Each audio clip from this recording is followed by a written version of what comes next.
नमस्कार, India news देख रहे हैं आप। मैं गरिमा श्रीवास्तव आपके साथ। इन दिनों देश में समान नागरिक संहिता को लेकर उस दिन से बहस का दौर शुरू हो गया है जब से विधिक आयोग ने देश के लोगों से इस मुद्दे पर सुझाव मांगे हैं।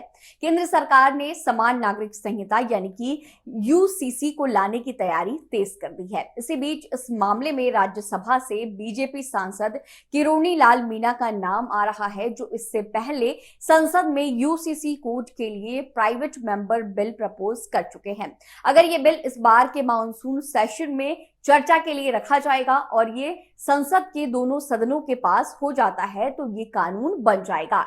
इस प्राइवेट मेंबर बिल की कुछ खास बातें क्या थी, हम आपको चलिए अब विस्तार से समझाते हैं। इस एक्ट को uniform civil code in India act 2020 के नाम से जाना जाएगा। ये सारे देश में लागू होगा। समान नागरिक संहिता यानी कि यूनिफॉर्म सिविल कोड का अर्थ होता है भारत में रहने वाले हर नागरिक के लिए एक समान कानून होना, चाहे वो किसी भी धर्म का हो, जाति का क्यों ना हो। समान नागरिक संहिता लागू होने से सभी धर्मों का एक कानून होगा। शादी, तलाक और जमीन जायदाद के बंटवारे में सभी धर्मों के लिए एक ही कानून लागू हो जाएगा। यूनियन सिविल कोड का अर्थ एक निष्पक्ष कानून है जिसका किसी धर्म से कोई भी ताल्लुकात नहीं है।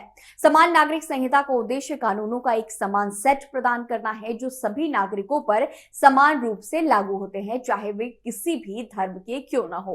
देश में संविधान के अनुच्छेद 44 में समान नागरिक संहिता को लेकर प्रावधान है। इसमें यह बात कही गई है कि राज्य इसे लागू कर सकता है। इसका उद्देश्य धर्म के आधार पर किसी भी वर्ग विशेष के साथ होने वाले भेदभाव या पक्षपात को खत्म करना है।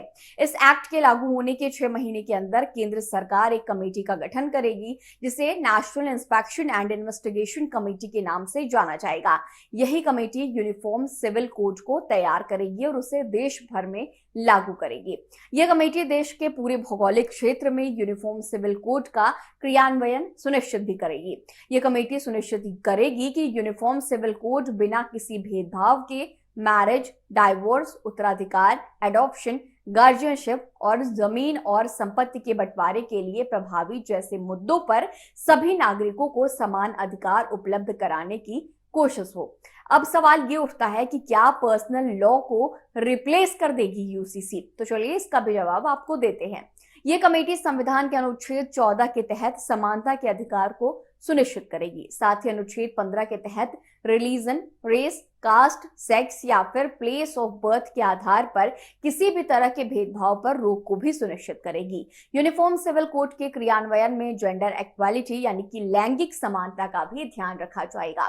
पर्सनल लॉ या फिर धार्मिक किताबों पर आधारित कानूनों और परंपराओं को इस यूनिफॉर्म सिविल कोड से रिप्लेस किया जाएगा। आगे देखना होगा कि ये सब कब होता है, कैसे होता है। तमाम इस खबर से जुड़ी और भी बड़ी जानकारी आप सभी तक लगातार पहुंचाएंगे। बने रहें इंडिया न्यूज के साथ। धन्यवाद।